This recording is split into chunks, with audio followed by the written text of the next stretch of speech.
Hi friends, ಎಲ್ರಿಗೂ ನಮಸ್ತೆ. Welcome back to Deepika lifestyle and blogs. ಎಲ್ಲರೂ ಹೇಗಿದ್ದೀರಾ? ನಾನು ಚೆನ್ನಾಗಿದ್ದೀನಿ. ಐ ಹೋಪ್ ನೀವೆಲ್ಲರೂ ಚೆನ್ನಾಗಿದ್ದೀರಾ ಅಂತ ಅಂದ್ಕೊಂಡಿದ್ದೀನಿ.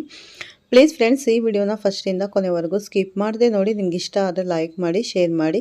ಹಾಗೆ ಹೊಸದಾಗಿ ನೋಡ್ತಾ ಇರೋರು ಫಸ್ಟು ನಮ್ಮ ಚಾನಲ್ಗೆ ಸಬ್ಸ್ಕ್ರೈಬ್ ಮಾಡ್ಕೊಳ್ಳಿ. ಪಕ್ಕದಲ್ಲಿರೋ ಬೆಲ್ಲೈಕನ್ ಕ್ಲಿಕ್ ಮಾಡಿ. ನಾನು ಹಾಕೋ ಪ್ರತಿಯೊಂದು ವಿಡಿಯೋ ನೋಟಿಫಿಕೇಷನ್ಗೆ ಬರುತ್ತೆ, ತಕ್ಷಣ ನೋಡ್ಬೋದು ಸ್ನೇಹಿತರೆ.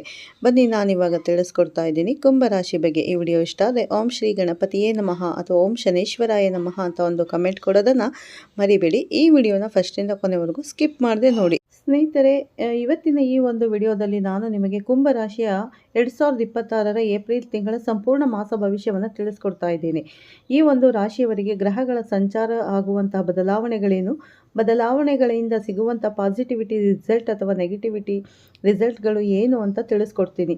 ಅದಕ್ಕಿಂತ ಮುಂಚೆ ಯಾರೆಲ್ಲ ನಮ್ಮ ಒಂದು ಪೇಜ್ನ ಲೈಕ್ ಮಾಡಿಲ್ಲ, ಗ್ರಹಗಳ ಸಂಚಾರದಿಂದ ಆಗುವಂಥ ಬದಲಾವಣೆಗಳೇನು, ಬದಲಾವಣೆಯಿಂದ ಸಿಗುವಂಥ ನೆಗೆಟಿವ್ ಮತ್ತು ಪಾಸಿಟಿವ್ ವಿಚಾರಗಳೇನು, ನೆಗೆಟಿವ್ ವಿಚಾರಗಳಿಗೆ ಏನೆಲ್ಲ ಸಣ್ಣ ಸುಲಭ ತಂತ್ರ ಪರಿಹಾರಗಳನ್ನು ಈ ಒಂದು ವಿಡಿಯೋದಲ್ಲಿ ತಿಳಿಸ್ಕೊಡ್ತೀನಿ. ಅದಕ್ಕಿಂತ ಮುಂಚೆ ಯಾರೆಲ್ಲ ನಮ್ಮ ಚಾನಲ್ಗೆ ಲೈಕ್ ಮತ್ತು ಸಬ್ಸ್ಕ್ರೈಬ್ ಮಾಡ್ಕೊಂಡಿಲ್ಲ, ಈ ಕೂಡಲೇ ಭಕ್ತಿಯಿಂದ ಲೈಕ್ ಕೊಟ್ಟು ಸಬ್ಸ್ಕ್ರೈಬ್ ಮಾಡ್ಕೊಳ್ಳಿ. ಮತ್ತು ಮೊದಲನೇದಾಗಿ ಗ್ರಹಗಳ ಸಂಚಾರದ ಬಗ್ಗೆ ನೋಡೋದಾದರೆ, ಈ ಒಂದು ರಾಶಿಯವರಿಗೆ ಜನ್ಮಸ್ಥಾನದಲ್ಲಿ ಶನಿ ಅಂದರೆ 1ನೇ ಸ್ಥಾನದಲ್ಲಿ ಶನಿ ಇರೋದ್ರಿಂದ ಸ್ನೇಹಿತರೆ, ಮಾಡ್ತಕ್ಕಂಥ ಕೆಲಸದಲ್ಲಿ ವಿಘ್ನಗಳು ಬರುತ್ತೆ ಮತ್ತು ಕೆಲಸಗಳು ತುಂಬ ನಿಧಾನವಾಗಿ ಆಗುತ್ತೆ. ಆದರೆ ಈ ಒಂದು ವ್ಯವಸ್ಥೆ ನಿಮಗೆ ಭವಿಷ್ಯದಲ್ಲಿ ತುಂಬ ಸಹಾಯವನ್ನು ಮಾಡುತ್ತೆ. ಮತ್ತು ತಾಳ್ಮೆ ನಿಮ್ಮದಾಗಿರಲಿ. ಇನ್ನು ಗುರು 4ನೇ ಮನೆಯಲ್ಲಿ ಇರೋದ್ರಿಂದ ಸುಖ ಸೌಕರ್ಯಗಳು ನಿಮ್ಮದಾಗುತ್ತೆ.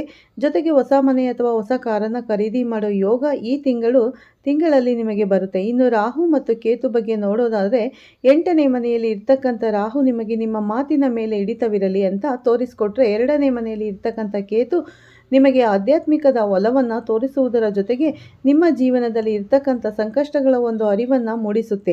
ಆರ್ಥಿಕ ವಿಚಾರವನ್ನು ನೋಡೋದಾದರೆ, ಆರ್ಥಿಕ ವಿಚಾರದಲ್ಲಿ ಬರ್ತಕ್ಕಂಥ ಲಾಭ ಸ್ವಲ್ಪ ಪ್ರಮಾಣದಲ್ಲಿ ಇದ್ದರೂ ಕೂಡ ಯಾವುದಾದರೂ ಆಸ್ತಿ ಖರೀದಿ ಅಥವಾ ಮಾರಾಟ ಮಾಡಲಿಕ್ಕೆ ಇದು ಸೂಕ್ತ ಸಮಯ ಅಂತಾನೆ ಹೇಳಬಹುದು.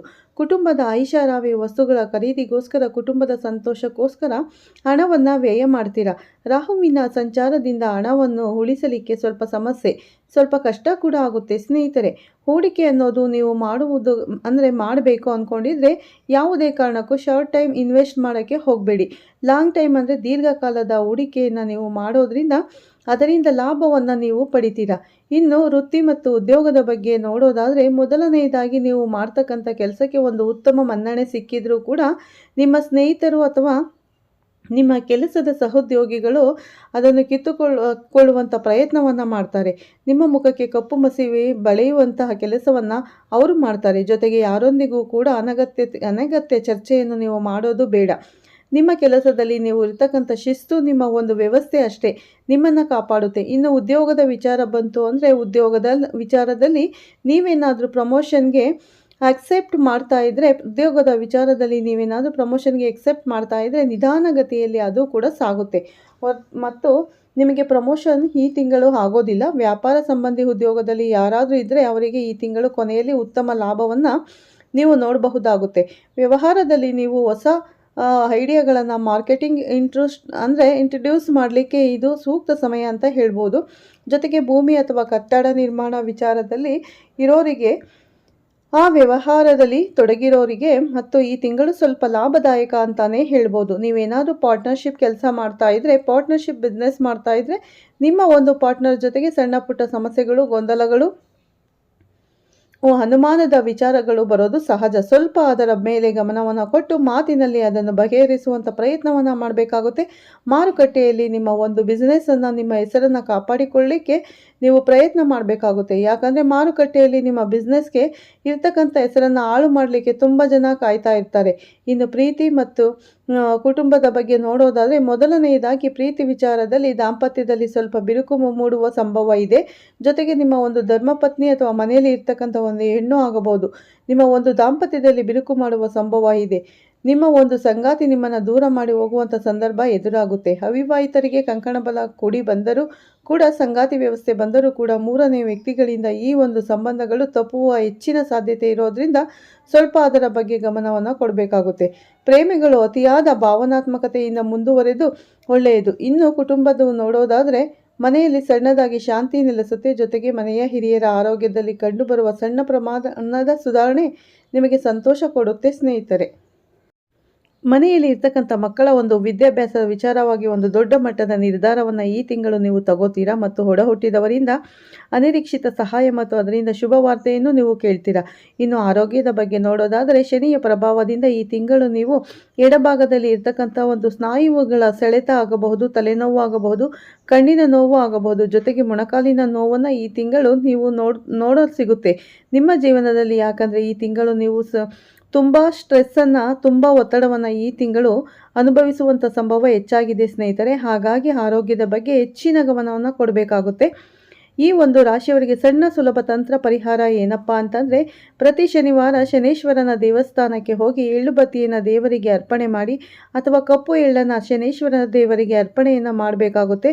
ಹೋಗುವ ಮುಂಚೆ ಕಪ್ಪು ಬಣ್ಣದ ಬಟ್ಟೆಯನ್ನು ಧರಿಸಿಕೊಂಡು ಹೋಗೋದು ತುಂಬ ಉತ್ತಮ. ಹಾಗೆ ಬಡವರಿಗೆ ಮತ್ತು ನಿರ್ಗತಿಕರಿಗೆ ಸಾಧ್ಯವಾದಷ್ಟು ನಿಮ್ಮ ಕಡೆಯಿಂದ ಕಪ್ಪು ಬಣ್ಣದ ವಸ್ತ್ರವನ್ನು ಆಗಬಹುದು, ಕಪ್ಪು ಬಣ್ಣದ ಒಂದು ಆಹಾರ ಪದಾರ್ಥ ಆಗಬಹುದು ಕೊಡೋದ್ರಿಂದ ನಿಮ್ಮ ಜೀವನದಲ್ಲಿ ಇರತಕ್ಕಂಥ ಒಂದು ಎಲ್ಲ ಸಮಸ್ಯೆಗಳು, ನೆಗೆಟಿವಿಟಿ ವಿಚಾರಗಳು ಎಲ್ಲವೂ ಕೂಡ ನಿವಾರಣೆಯಾಗಿ ಪಾಸಿಟಿವ್ ಕಡೆ ಕನ್ವರ್ಟ್ ಆಗುತ್ತೆ ಸ್ನೇಹಿತರೆ. ಒಟ್ಟಾರೆಯಾಗಿ ಇದಾಗಿತ್ತು ಕುಂಭರಾಶಿಯವರ ಏಪ್ರಿಲ್ ತಿಂಗಳ ಸಂಪೂರ್ಣ ಮಾಸ ಭವಿಷ್ಯ. ಇನ್ನು ನಿಮ್ಮ ಜೀವನದಲ್ಲಿ ಇರ್ತಕ್ಕಂಥ ಯಾವುದೇ ಸಮಸ್ಯೆಗಳ ಪರಿಹಾರಕ್ಕೋಸ್ಕರ ಸ್ನೇಹಿತರೆ ನೀವು ಶನಿವಾರದ ದಿನ ಶನಿ ಟೆಂಪಲ್ಗೆ ಹೋಗೋದನ್ನು ಖಂಡಿತ ಮರಿಬೇಡಿ. ಹಾಗೆ ನೀವು ಹನುಮಾನ್ ಟೆಂಪಲ್ಗೆ ಹೋಗ್ಬಿಟ್ಟು ಬನ್ನಿ, ಖಂಡಿತ ಒಳ್ಳೆಯದಾಗುತ್ತೆ.